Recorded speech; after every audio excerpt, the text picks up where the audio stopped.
Patuloy ang pagpapabida ng mga bata dito sa Talentadong Pinoy Kids. Ibang klase ang bonding ng ating susunod na kid talentado sa kanyang ate. Kaya makipagkwentuhan tayo sa kanila.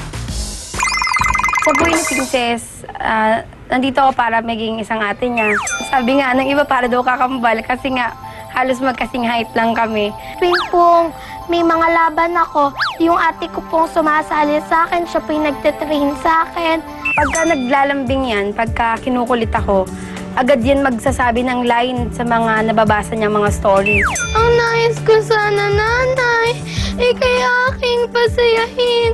Doon nag-start yung bonding namin kasi habang nag-a-act siya, yung sasagot ko naman sa kanya pag drama din. Kaya ayun, yung bonding namin, para kaming mga characters sa isang telenovela, parang ganun. Ano po, nung bata po ako, mahilig na po talaga ako magbasa ng book.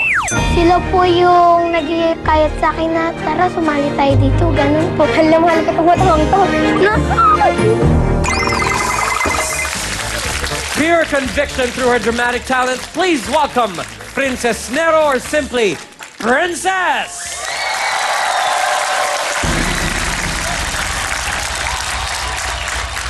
Ano ang ngalan mo? Simula ng hukom. Nida Devilia po. Totoo ba, Nida? Ang kanilang sumbong na ika'y nagnakaw ng 3 latang salmon? Opo. Totoo nga ang kanilang sakdal. Nagnakaw po ako sa nasang mabigyan ng pantawid gutom ang ina kong mahal. Di man tinatanong ang mutya kong ina. Sa pagkakaratay ay butot balat na. Wala na rin akong mapagpalang ama. Kaya kung tunay man nalapag sa batas, sa pagnanakaw po, ako ay nangahas. Sa mata ng hukom, namuo ang luha. Ibig parusay nagdadalang awa at ang kanyang wika. Sige, humayo ka, umuwi ka na, ineng. Ang salmong kinuhay iyo na rin dalhin. Nang ito'y marinig ng abang sinida, kinipkip ang salmon, lumisan pagdaka. Subalit, bahala na siya'y magbalik. Malamig ng bangkay ang kaniyang namasid. Inay! Diyos ko! Inay!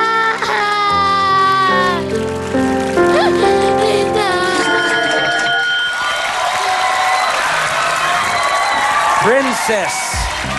Magandang gabi sa'yo, Princess. Magandang Dito ka? gabi rin. Okay.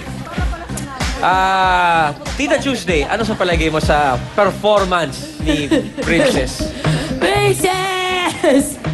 Bakit yung salmon lang kinuha mo? Napunta ka pa sa korte. Sana man lang steak. Ganyan, Princess. Sino nagturo sa'yo ng pyesa na yan? Naririnig ko lang po sa mga ate Julia ko po sa school nung grade 6 po sila. Princess, alam mo yung uminga ka muna kasi parang nandoon ka pa sa damdamin ng mula kanina. Totoo yung Kaya luha malamig. Tita Oo. Tuesday, oh. Nasa damdamin pa siya ng salmon. Hindi man lang galunggong, asosyal, salmon.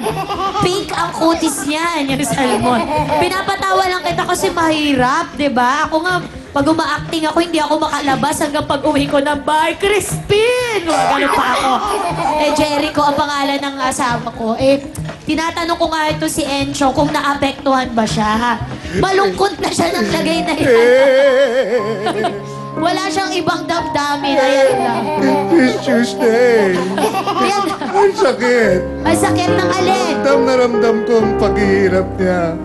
Kaya masasabi ko sa iyo, dadagdagan ko yung salmon mo ng saging. SD naman. Ay, nako. Princess, may paborito ka bang artista? Meron po. Sino po? Si Judy Ann Santos Agoncillo po. Aba, Aba. Mahusay ka mamili, ah. Iiwanan ko na kay Ate Ruby yung baka naman kasi tamang-tama ang sinagot mo nga, no? At meron siyang mga kahilingan, Ryan. Mamaya na natin Ay, mukha ba ako si ipapasok Bayani yun, Casimiro Jr. dito? Hindi Pero ba ako si nakalingan? Kasi naman, kaya ko tinanong ko sinong paborito mo at dahil kinokomment kita sa lahat ng ginagawa mo sa school, yung mga batang kagaya mo, yan yung dapat sinusuklian kasi honor student ka. May talento ka, masipag ka sa pag-aaral, so dapat suklian yung mga ganyang gawain dahil dapat tinutularan yung mga ganyang batang kagaya mo. Okay, Thank you, Princess? Keep on practicing, mag-aral, hindi inaaral ang acting, i-absorb mo lahat ng ginagawa ni Tita Judy Ann.